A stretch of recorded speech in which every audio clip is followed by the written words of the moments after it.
Welcome to my SN crack math YouTube channel. আজকের এই ভিডিওতে আমি আলোচনা করব দশম শ্রেণীর গণিত বিষয়ের রায় মার্টিনের প্রশ্ন বিজয় থেকে পেজ নম্বর 508 মডেল কোশ্চেন পেপার 11, যেটা তৈরি করেছেন অসীম কুমার দাস মহাশয়, পুরুলিয়া জিলা স্কুল থেকে। আজকের ভিডিওতে আমি আলোচনা করতে চলেছি 1 নম্বরে যে সঠিক উত্তর নির্বাচন করার 6টি প্রশ্ন রয়েছে সেই 6টি প্রশ্ন নিয়ে। তাহলে তোমরা ভিডিওটি অবশ্যই শেষ পর্যন্ত দেখো এবং যারা আমার চ্যানেলটি এখনও সাবস্ক্রাইব করোনি তারা অবশ্যই চ্যানেলটিকে সাবস্ক্রাইব করে পাশে থাকবে। 1 নম্বর প্রশ্নটা দেখো কি বলছে।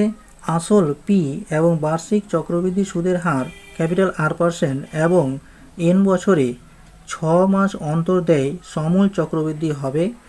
A B C D 4টে option রয়েছে, তার মধ্যে কোনটা হবে সেটা নির্ণয় করতে হবে। চক্রবৃদ্ধি সুদের ক্ষেত্রে আমরা কি জানি, ক্যাপিটাল এ ইকুয়াল টু কি P into 1 plus R/100 whole to the power n। তাহলে এখানে লক্ষ্য করে দেখো যে পি বলছে, পিটা হচ্ছে কি মূলধন, এখানেও বলছে পি, তাহলে পিটা পি রইল ইন্টু 1 প্লাস ক্যাপিটাল আর বলছিল, এখানে আর এর জায়গায় এখানে কি বলছে ক্যাপিটাল R%, কিন্তু কি বলা হয়েছে এখানে 6 মাস অন্তর দেয়। 6 মাস অন্তর দেয় যদি হয় তাহলে 1 বছরে কটা সমাস হয়, 2টা সমাস হয়। তাহলে সুদের হারটাকে কী করতে হয়, 2 দিয়ে ভাগ, অর্থাৎ পার্সেন্টেজটা যেটা দাঁড়াবে সেটা হচ্ছে R/2। তাহলে এখানে কি লিখবো আমরা, ক্যাপিটাল R/2, আর নিচে সূত্রে ছিল কত 100 হলো। এন হচ্ছে বছর, তাহলে 1 বছরে এন এর মানটা কত হবে 2, 6 মাস করে করে 1 বছরে 2টা, 6 মাসে 1 বছর হয়। তাহলে এখানে কত বছর বলছে, n বছর, তাহলে 2 এর সাথে কি হবে n গুণ হবে, তাহলে কত হলো এখানে 2n। তাহলে এখানে আমরা বসাবো কত 2n। এটাকে ক্যালকুলেশন করলে কত পাচ্ছে দেখে নাও, ও P into 1 plus capital R/2 into 100 করলে কত হচ্ছে 200, তার পাওয়ার হলো কত 2n। তাহলে এটাই হচ্ছে কি আমাদের অ্যান্সার। দেখে নাও কত নম্বর আছে, এ নম্বরটা দিয়ে রয়েছে P into 1 plus capital R/200 whole to the power 2n। তাহলে এটাই হবে আমাদের কারেক্ট অ্যান্সার। এবার দেখো পরের প্রশ্ন 2 নম্বরে, যে শর্তে ax² plus bx plus c equal 0 দ্বিঘাত সমীকরণের দুটি বীজই শূন্য হবে তা হলো A B C D 4টে option রয়েছে, তার মধ্যে কোনটা হবে। এখানে একটু ভালো করে লক্ষ্য করে দেখো, ax² plus bx plus c equal 0 এই সমীকরণটা দেওয়া রয়েছে, এটা হচ্ছে কি দ্বিঘাত সমীকরণের সাধারণ রূপ। এখানে যদি কি হয় দুটো বীজই শূন্য হয়, তাহলে 0,0 যদি দুটো বীজ হয় তাহলে বীজ দুটির সমষ্টি কী হবে 0 প্লাস 0, তাহলে কত হবে 0, এবং বীজ দুটির গুণফল কত হবে 0 ইন্টু 0 করলে কত হয় 0, তাহলে সমষ্টি হচ্ছে 0, গুণফল হচ্ছে 0। তাহলে এখান থেকে এই সমীকরণ থেকে বীজ দুটির সমষ্টি আমরা কি পাই -b/a, তাহলে এটা হবে 0, আর গুণফলটা কত পাই c/a, তাহলে এটাও কি হবে 0 হবে। তাহলে এখান থেকে আমরা কী পাবো -b ইকুয়াল টু 0, বা মাইনাস দিয়ে যদি ভাগ করে তাহলে কত হচ্ছে b ইকুয়াল টু 0। এখানেও কী পাবো আমরা c ইকুয়াল টু, এর সাথে 0 গুণ করলে 0, তাহলে আমরা কি পেলাম b ইকুয়াল টু 0 এবং কী পাচ্ছি c ইকুয়াল টু 0। দেখো অপশানগুলো কোনটা রয়েছে, 1 নম্বরেই রয়েছে কি b ইকুয়াল টু 0 এবং c ইকুয়াল টু 0, তাহলে এটাই হচ্ছে কি কারেক্ট অ্যান্সার।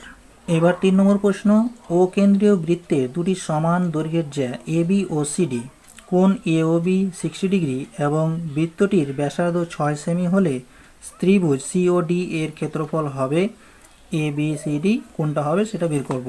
দেখে নাও কি বলছে, একটি বৃত্ত রয়েছে, সেই বৃত্তের কি বলছে দুটি সমান জ্যা, কেন্দ্রটা হচ্ছে ও, দুটি সমান জ্যা আমরা যদি এইভাবে অঙ্কন করে নিই বই অনুযায়ী, এটা হচ্ছে ও, তাহলে এ বি এবং সিডি বলছে দুটি সমান জ্যা।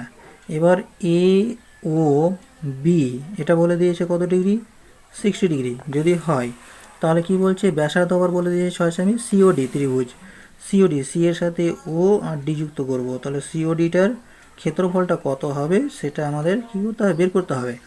এখানে লক্ষ্য করে দেখো যে এখানে ও এ এবং ও বি দুটো হচ্ছে কি ব্যাসার্ধ, এবং তাদের যে অন্তর্ভুক্ত কোণ সেটা 60 ডিগ্রি। তাহলে তোমরা অবশ্যই বুঝতে পারছো যে এই কোণ দুটো কী হচ্ছে সমান হচ্ছে, সমান কোণ হলে কি হবে তিনটে কোণের সমষ্টি 180 ডিগ্রি হয়। তাহলে 180 ডিগ্রি থেকে এটা মাইনাস করে দিলে 60 ডিগ্রি মাইনাস করলে কত পাচ্ছে 120 ডিগ্রি, তাহলে প্রতিটা কোণ কত ডিগ্রি হবে 2 দিয়ে ভাগ, তাহলে কত পাচ্ছি আমরা 60 ডিগ্রি করে। অর্থাৎ যে এ বি ও ত্রিভুজটা সেটা কি হচ্ছে একটা সমবাহু ত্রিভুজ, সমবাহু ত্রিভুজ। আবার তোমরা জানো যে এখানে এ বি ও ত্রিভুজ এবং সি ও ডি ত্রিভুজ দুটো হচ্ছে কি সর্বসম, অর্থাৎ এটা সমবাহু যেহেতু তাহলে এটাও সমবাহু হবে। এটার ব্যাসার্ধ কত হচ্ছে, ব্যাসার্ধ যেহেতু 6 সেমি বলা হয়েছে 6 সেমি, তাহলে ক্ষেত্রফলটা কী জানি আমরা সমবাহু ত্রিভুজের ক্ষেত্রফল, তাহলে ত্রিভুজ আমরা লিখব সি ও ডি এর ক্ষেত্রফল সমান কি জানি আমরা, সূত্রটা হচ্ছে কি √3/4 ইন্টু কি বাহু স্কোয়ার। তাহলে এখানে বাহু বলতে কি পাচ্ছি আমরা, ব্যাসার্ধটা। তাহলে ব্যাসার্ধ এখানে কত বললাম, 6 সেমি। তাহলে 6 বসিয়ে দিচ্ছি, √3/4 ইন্টু 6 স্কোয়ার করলে কত পেলাম, √3/4 ইন্টু কত 36, 4-এর সাথে কাটলাম 9 হলো। তাহলে পেয়ে গেলাম কত, 9√3, এত হচ্ছে কি বর্গ সেমি। তাহলে দেখে নাও অপশানগুলো কোনটা রয়েছে, ডি নম্বর অপশানে রয়েছে 9√3 বর্গ সেমি। তাহলে এটাই হচ্ছে কারেক্ট অপশান। এবার পরের প্রশ্ন দেখো, একটি সুষম পঞ্চভুজের একটি বহিকোণের বৃত্তীয় মান হবে কোনটা, সেটা বের করব। তাহলে এখানে কি বলছে, সুষম পঞ্চভুজ। তাহলে আমরা 8 ক্লাসে জেনেছিলাম যে n সংখ্যক বাহু বিশিষ্ট, n সংখ্যক বাহু বিশিষ্ট কি বহুভুজের অন্তঃকোণগুলির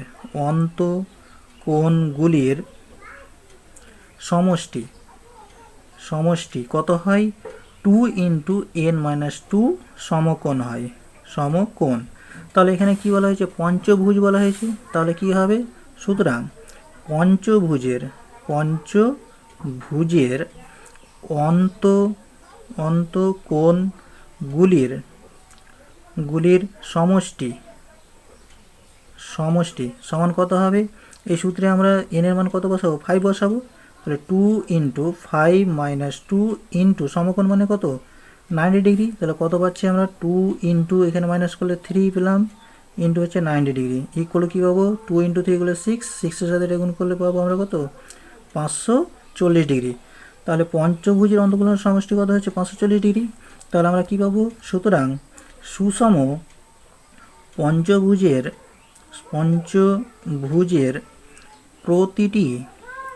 প্রতিটি অন্তঃকোণের মান সুষম যেহেতু বলা হয়েছে, তাহলে এটাকে আমরা কী করবো, 5 দিয়ে ভাগ করে দেবো। তাহলে কী পাবো, 540 ডিগ্রি ভাগ হচ্ছে কত, 5, ভাগ করলে আমরা পেয়ে যাবো কত, 108 ডিগ্রি। তাহলে প্রতিটি অন্তঃকোণের মান যদি 108 ডিগ্রি হয়, তাহলে বহিকোণের মান কত হবে, সুতরাং বহিকোণের মান কত হবে, 180 ডিগ্রি থেকে মাইনাস, তাহলে 180 ডিগ্রি মাইনাস হচ্ছে কত, 108 ডিগ্রি, সমান কত পাচ্ছি আমরা, 72 ডিগ্রি।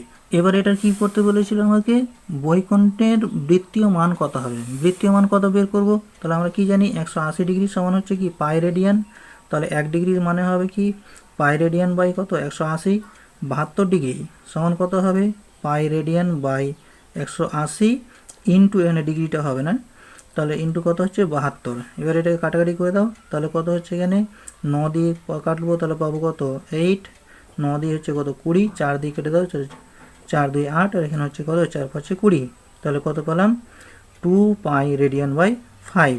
তাহলে আমাদের যে অপশানটা সেটা দেখো কত নম্বরে আছে, 2 পাই বা রেডিয়ান বাই 5 হচ্ছে কত, বি নম্বর অপশানটা কারেক্ট অপশান। এবার দেখো পরের প্রশ্ন 5 নম্বর, 22 ঘন সেমি আয়তনের একটি ধাতুর পিণ্ডকে গলিয়ে 175 সেমি দীর্ঘ তার প্রস্তুত করা হলে তারটির ব্যাস হবে এ 4 মিলিমিটার, বি হচ্ছে 2 মিলিমিটার, সি হচ্ছে 3 মিলিমিটার, ডি হচ্ছে 1 মিলিমিটার। তাহলে এখানে ভালো করে দেখো যে এখানে যে এককটা রয়েছে সেটা হচ্ছে সেমিতে রয়েছে, এটা আয়তনটা হচ্ছে ঘন সেমি। এখানে যে দীর্ঘ অর্থাৎ দৈর্ঘ্যটা দেওয়া রয়েছে সেটা হচ্ছে কি সেমিতে, কিন্তু ব্যাসটা যেটা দেওয়া রয়েছে সেটা কি আছে, প্রত্যেকটাই মিলিমিটারে আছে। তাহলে আমরা কি করব, এই যে এককগুলো সেগুলোকে কি করব, মিলিমিটারে প্রকাশ করব। তাহলে প্রথমে যে আয়তনটা আছে সেটা কত হবে, মিলিমিটারে সেটা বের করে নিচ্ছি। তাহলে কি লিখব, ধাতুটির, এখানে কি বলছে ধাতুর পিণ্ড, তাহলে আমরা লিখব, সুতরাং এই ধাতুর পিণ্ডটির আয়তন কত দেওয়া হয়েছে, 22 ঘন সেমি। তাহলে এটাকে ঘন সেমিটাকে আমরা যদি ঘন মিলিমিটার করি তাহলে কি করতে হবে, 1 সেন্টিমিটার সমান হচ্ছে, এখানে লিখছি 1 সেমি সমান হচ্ছে 10 মিলিমিটার। তাহলে সেটা ঘনতে করলে অর্থাৎ কিউ করলে পাবো আমরা কত, 1000। তাহলে এখান থেকে আমরা পেয়ে যাবো যেটা, সেটা হচ্ছে 22,000 কী হবে, ঘন মিলিমিটার হয়ে গেল। আর কি দেওয়া রয়েছে এখানে, যে তার রয়েছে, তারের যে দৈর্ঘ্য সেটা দেওয়া রয়েছে কত, 175। এখানে কী লিখবো, তাহলে তারটির দৈর্ঘ্য কত রয়েছে, 175 সেন্টিমিটার। তাহলে এটা সমান কত হবে, 1750, 10 দিয়ে গুণ, তাহলে হবে কি এত মিলিমিটার। এবার আমরা যে কী করছি, ব্যাস বের করতে বলছে, সেটা ব্যাসার্ধটা আমরা ধরে নিচ্ছি কত, ব্যাসার্ধ ধরে নিলাম কত আর মিলিমিটার। তাহলে এটা হচ্ছে কি ধরি। তাহলে শর্তানুসারে কি পাবো আমরা? শর্তানুসারে তারটি হচ্ছে কি লম্ববৃত্তাকার চোঙ, তাহলে চোঙের সূত্র আমরা কি জানি, পাই আর স্কোয়ার এইচ। এইচের জায়গায় আমরা কত বসাবো? 1750 ইন্টু দিলাম কত 1750 ইকুয়াল, এটা হচ্ছে কি আয়তন। তাহলে আয়তনটা কি ধাতব পিণ্ডটির আয়তনের সমান, অর্থাৎ 22,000-এর সমান হবে। তাহলে এটা বসালাম কত 22,000। এখান থেকে আমরা আর এর মানটা বের করব। তাহলে আর স্কোয়ার সমান কত হবে? 22,000 বাই হচ্ছে কত পাই ইন্টু কত 1750। এবার কি করবো আমরা? পায়ের মানটা বসিয়ে দিচ্ছি 22/7। তাহলে কি পাচ্ছি? 22,000 বাই 22, নিচে 7টা উপরে যাবে, তাহলে 7 থাকলো, নিচে করলাম কত 1750। দুটো জিরো এখানে কি করবো? একটা জিরোর সাথে একটা জিরো কাটবো, 22 দিয়ে কেটে দিলাম, তাহলে কত হচ্ছে এখানে 22 1 হলো 00।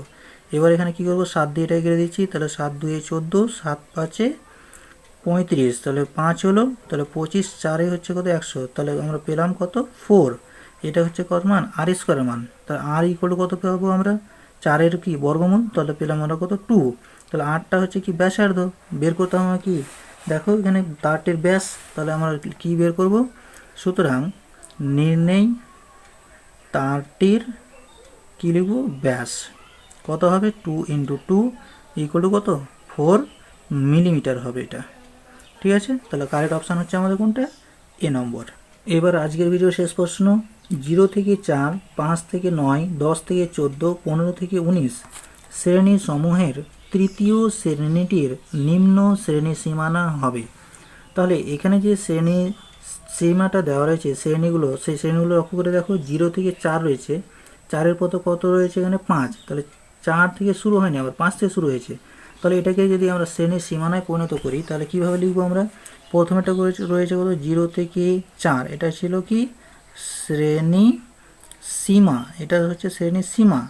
কত 0 থেকে 4 রয়েছে, তারপরটা রয়েছে কত 5 থেকে হচ্ছে 9, তারপরটা রয়েছে কত 10 থেকে 14, তারপরটা রয়েছে কত 15 থেকে 19। তাহলে এটাকে যদি আমরা কি করি, শ্রেণী সীমানায় পরিণত করতে হবে। প্রথমে শ্রেণী সীমানা করলাম। শ্রেণী সীমানা করলে কত হবে? এখানে 4 থেকে 5-এর মধ্যে গ্যাপ কত 1, তাহলে 1কে আমরা কি করব? ভাগ করব 2 দিয়ে, তাহলে কত হবে 0.5। তাহলে এখানে আমরা করব কি 0 থেকে 0.5 বিয়োগ করলে আমরা পাবো কি -0.5 থেকে 4.5। এটা হলো, এখানে কত হবে 4.5 থেকে হবে 9.5, এটা হবে কত 9.5 থেকে 14.5, এটা হবে কত 14.5 থেকে কত হবে 19.5। এবার কি বলা হয়েছিল কি তৃতীয় শ্রেণী কোনটা ছিল? 10 থেকে হচ্ছে 14। তাহলে এর নিম্ন যে শ্রেণী সীমানা সেটা কত পাচ্ছে এখানে দেখো 9.5।